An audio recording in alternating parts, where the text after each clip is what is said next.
सोलापूर जिया news, परिवर्तनाची लाट।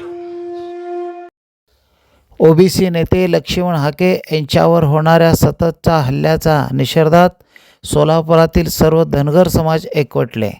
जिल्हाधिकाऱ्यांना निवेदन सादर। लक्ष्मण हाके यांच्यावर होणाऱ्या हल्ल्याचा निषेध करून त्यांना पोलीस संरक्षण देण्यात यावे अशी मागणीही यावेळी करण्यात आली।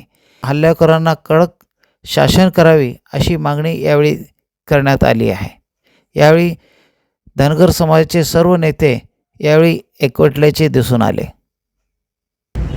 आमचे नेते प्राध्यापक लक्ष्मण हाके यांच्यावर आता पाथर्डीमध्ये झालेला हा 9वा हल्ला आहे आणि आतापर्यंत झालेल्या हल्ल्यांमध्ये शासनाने प्रकारची ठोस कारवाई केली नसल्यामुळे हल्लेखोरांचं मनोबल वाढत चाललेलं आहे आणि हाके सरांवर वारंवार हल्ले होत चाललेले आहेत।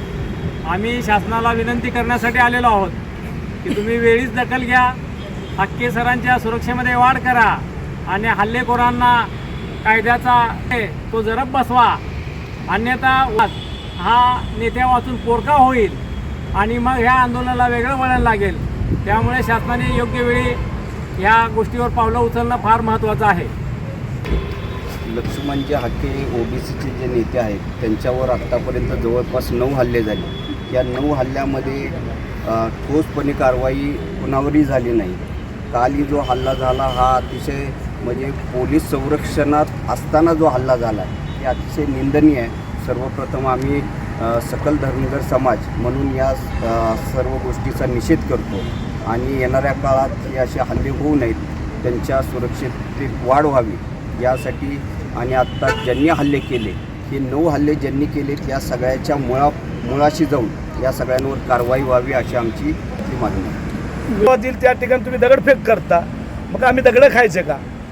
शासन म्हणून तुमचं काम आहे, ज्या लक्ष्मण हाके त्या भागामध्ये जात असताना पोलीस बंदोबस्त तुम्ही त्यांच्यावर असताना दगडफेक करता, ही लोकशाही आहे का? जर लक्ष्मण हाकेंच्या जीवाला बरं वाईट झालं तर ओबीसी समाज पेटल्याशिवाय राहणार नाही। आगे बढ़ो, हम तुम्हारे साथ हैं। हाके सर आप आगे बढ़ो, हम तुम्हारे साथ हैं। हर देश